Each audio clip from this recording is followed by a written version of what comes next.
दोस्तों आज की इस वीडियो में हम बात करने वाले हैं रॉयल्स रॉय की केस स्टडी के बारे में। अगर हम लग्जरी कार की बात करें तो रॉयल्स रॉय का नाम सबसे टॉप पर आता है। ऐसी क्या खास बात है रॉयल्स रॉय में, ऐसा क्या यूनिक है रॉयल्स रॉय में और उनकी कुछ खास बातों के बारे में हम डिस्कस करने वाले हैं। दोस्तों मेरा नाम है राहुल सिंह राजपूत और इस वीडियो को शुरू करते हैं और जानते हैं रॉयल्स रॉय में ऐसी क्या खास बात है।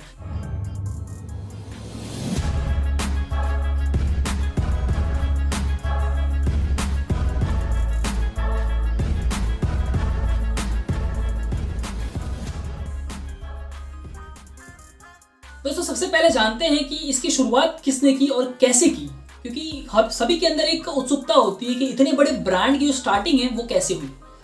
ये कहानी है दो सफीरों की, Charles Royce and Henry Royce.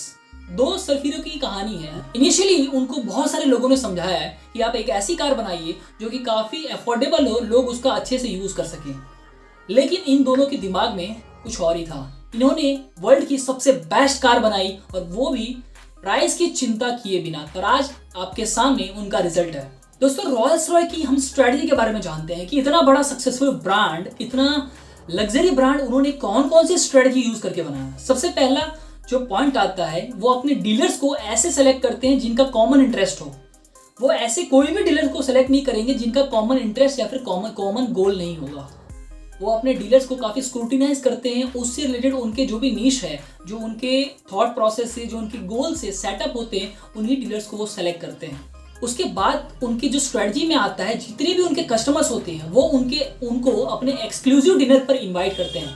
आपने कभी ऐसा किसी भी कार या फिर किसी भी ब्रांड में देखा है कि उस ब्रांड ने अपने कस्टमर्स को उनके एक्सक्लूसिव डिनर पर इन्वाइट किया हो? आई डोंट थिंक सो किसी कार ब्रांड ने या फिर किसी भी ब्रांड ने उनको इन्वाइट किया होगा। मैंने ये पहली बार देखा। अगर आपको पता है तो हमें कमेंट बॉक्स में लिख के बताइए। रॉयल्स रॉय कभी भी को ब्रांडिंग नहीं करती है। इतना बड़ा ब्रांड है, उसको को ब्रांडिंग करने की वैसे भी जरूरत नहीं है और ये वो कभी भी नहीं करती है। दोस्तों ये काफी एक यूनिक एक्सपीरियंस है। अगर आपने कार खरीदी, जितने भी कार ओनर्स है रॉयल्स रॉय के, खरीदी करते वक्त उनको रॉयल्स रॉय के सीईओ से एक पर्सनलाइज्ड लेटर प्रोवाइड होता है। आपने कभी ऐसा देखा है किसी भी कार ब्रांड में या फिर अदर ब्रांड में कि आपने अगर वो प्रोडक्ट लिया या फिर कार ली तो आपको उनके सीईओ से एक पर्सनलाइज्ड लेटर आपको प्रोवाइड होगा? मैंने भी नहीं देखा है, क्या पता आपने देखा हो तो हमें कमेंट बॉक्स में लिख के बताएं। लेकिन ये भी काफी एक यूनिक चीज है जो कि सिर्फ रॉयल्स रॉय ही प्रोवाइड करवाता है। दोस्तों उसके बाद जो पॉइंट आता है repeat purchase. They are basically focus on the repeat purchase, जो कि उनका मेजॉरिटी ऑफ द सेल्स है। 1/3 of the sales of the entire sales come from the repeat purchase. इसीलिए वो जो अपने यूजर्स है, जो भी उनके कस्टमर्स है, उनको बहुत ही अच्छा सर्विस और लॉयल्टी के साथ सर्विस देते हैं, क्योंकि 1/3 ऑफ द उनका जो सेल्स है वो उनके रिपीट परचेस के द्वारा ही आने वाला है। तो इसीलिए जितने भी कार ओनर्स है उन सभी को हम लॉयल्टी के द्वारा सर्विस देंगे तो वो इस स्ट्रेटजी का यूज करके अपने और भी ज्यादा कार को सेल करते हैं। दोस्तों इसके बाद हम जानते हैं कि उसका टारगेट कस्टमर कौन है, टारगेट मार्केट कौन है। सबसे पहला आता है रॉयल फैमिली। पहले के जमाने में जितनी भी रॉयल फैमिलीज थी वो सभी ये रॉयल्स रॉय कार को परचेस करती थी। अगर हम पुराने जमाने की बात करें तो वर्ल्ड में जितनी भी रॉयल्स रॉय परचेस होती थी उसमें से majority of the Rolls Roy वो इंडिया के लिए ही प्रोड्यूस होती थी। तो आप समझ सकते हैं कि रॉयल्स रॉय का सबसे ज्यादा बड़ा मार्केट उस समय इंडिया ही था। आज की हम बात करें तो रॉयल क्लास। सेकंड आता है highest level of the earning. आप रॉयल क्लास नहीं है, आप राजा महाराजा नहीं है, फिर भी अगर आपके पास बहुत सारा पैसा है तो आप भी ये कार को ले सकते हैं। जैसे कि बहुत सारे लोगों ने, आजकल तो ये कार नॉर्मल हो गई है, जिसके पास बहुत सारा पैसा है वो ये कार को ले सकता है। उसके बाद आता है क्रिएटिव क्लास। अगर आप क्रिएटिव क्लास हैं, अगर आपके पास पैसा है, उसके साथ साथ क्रिएटिव है, सिर्फ क्रिएटिव होने की आवश्यकता नहीं है, आपके पास पैसा भी होना चाहिए। तो क्रिएटिव क्लास प्लस आपके पास पैसा है तो आप इस कार को ले सकते हैं। उसके बाद आता है कार लवर। कार लवर को भी बहुत ही ज्यादा फोकस करते हैं कि अगर आपको कार पसंद है लेकिन हाँ आपके पास इतना पैसा होना चाहिए, इस कस्टमर को भी वो लोग टारगेट करते हैं। उसके बाद आता है कंफर्ट। जिस भी कार ओनर को कंफर्ट रिक्वायर्ड है वो रॉयल्स रॉय को परचेस कर सकता है। So they are the basically their target audience to whom they are targeting. क्योंकि अगर आपके बिजनेस में आपका टारगेट ऑडियंस फिक्स है तो आपको सेल करना काफी इजी हो जाता है और ज्यादा मार्केटिंग कॉस्ट नहीं लगता है। क्योंकि अगर आपके पास एक फिक्स टारगेट ऑडियंस है तो आप उसी दिशा में मार्केटिंग करेंगे या फिर उसी दिशा में अपना मेहनत करेंगे, ना कि इधर उधर। दोस्तों अब बात करते हैं कि कॉम्पिटिटर। जैसा कि अर्लियर वीडियोस में मैंने आपको कहा कि अगर आप बिजनेस करते हैं तो आपके कॉम्पिटिटर होना अनिवार्य है। अनिवार्य तो नहीं लेकिन होंगे जरूर है। अगर आप मोनोपोली बिजनेस करते हैं तो वो डिफरेंट चीज है, लेकिन अगर कोई भी नॉर्मल बिजनेस करते हैं so you have to face your competitors in the business. तो रॉयल्स रॉय के ऐसे कौन से कॉम्पिटिटर हैं इस वीडियो में हम जानते हैं। सबसे पहला आता है बेंटली। ये भी उनका एक ही बहुत ही अच्छा और बहुत ही बड़ा कॉम्पिटिटर है लग्जरी कारों में। उसके बाद आता है दोस्तों स्पाइकर। स्पाइकर भी एक बहुत ही ब्रांडेड कार है जो कि रॉयल्स रॉय का कॉम्पीट करता है। दोस्तों थर्ड नंबर पर आता है पैगनी। ये भी काफ़ी अच्छी कार है जो कि रॉयल सेगमेंट में काफ़ी ज़्यादा डील करती है और उनका भी मार्केट सेम ही है। दोस्तों आप जानते हैं कि रॉयल्स रॉय में ऐसी क्या खास बात है जो कि उसके ऑडियंस को, उसके कस्टमर्स को अपनी ओर अट्रैक्ट करता है। क्योंकि अगर आप 5 से 7 करोड़ की कार लेंगे तो कुछ ना कुछ यूनिक चीज़ तो उसके अंदर होगी ही। तो जानते हैं कि और क्या खास बात है रॉयल्स रॉय में जो कि कस्टमर को अपनी ओर अट्रैक्ट करता है। सबसे पहला आता है यूनिक डिज़ाइन। जितने भी उनके पास डिज़ाइन है वो काफ़ी यूनिक है और कोई कॉम्पिटिटर्स या फिर और कोई कार ब्रांड के पास में ऐसा यूनिक डिज़ाइन मिलेगा ही नहीं। तो ये भी काफ़ी एक यूनिक स्ट्रेटजी है, यूनिक एक चीज़ है जो कि और किसी कॉम्पिटिटर्स के पास नहीं है, जिसके द्वारा जो भी कस्टमर्स है उनकी ओर खींचा चला आता है कि हमको अगर यूनिक डिज़ाइन चाहिए so we have to go to the Rolls Royce only.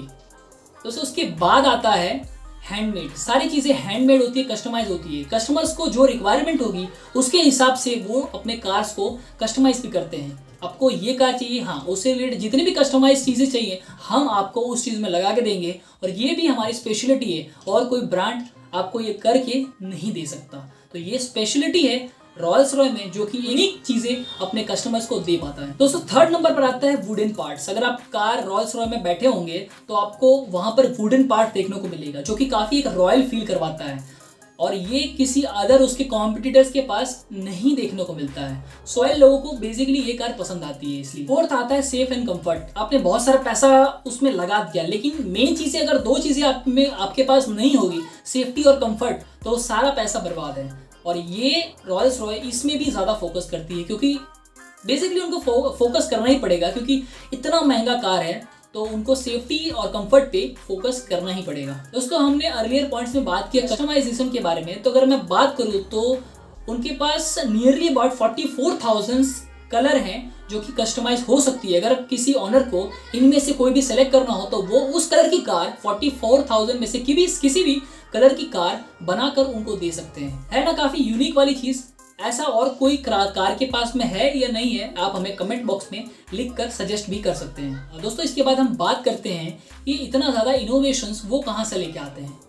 कोई भी बिजनेस हो उसमें इनोवेशंस कहाँ से आते हैं। सबसे पहला आता है इंटरनल और सेकंड आता है एक्सटर्नल। इंटरनल अगर हम बात करें तो उसमें एम्प्लॉयज़ आते हैं और रिसर्च एंड डेवलपमेंट आता है। 2 पिलर होता है, employees and research and development.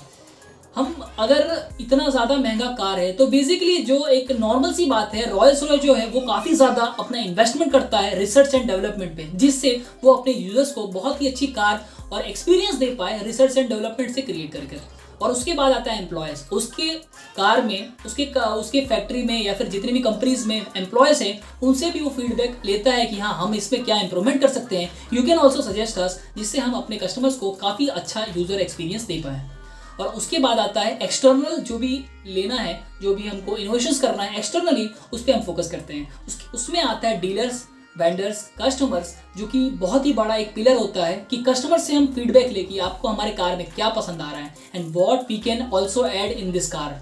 तो ये कुछ स्ट्रेटजीज है जिसका यूज़ वो इनोवेशंस में करते हैं। और क्या क्या यूनिक चीज़ है इस कार में हम जानते हैं। अगर आप रॉयल्स रॉय में बैठे हैं, मैं तो नहीं बैठा हूँ but I have research on it, अगर आप बैठते हैं तो कार की जो शेड्स है, जो ऊपर वाली छत है, उसके ऊपर आपको स्टार्स लगे होंगे। अगर आप उसको कार को पूरी तरह से आप लाइट ऑफ करते हैं तो आपको ऊपर पूरा स्टार्स दिखेगा। आपको ऐसा लगेगा कि आप खुली छत के नीचे बैठे हो। So it's really great user experience. अगर आप बहुत ही अच्छा यूज़र एक्सपीरियंस करना चाहते हैं और आपके पास पैसा है तो इस चीज़ का भी आप लुत्फ उठा सकते हैं रॉयल्स रॉय में।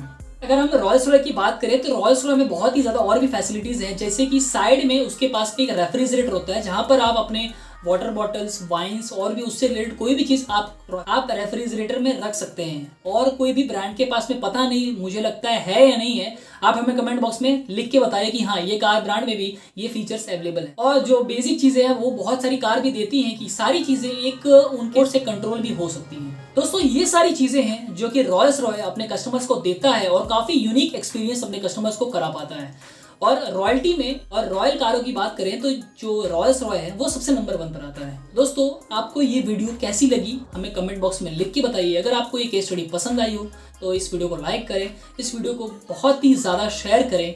We need your support and guidance.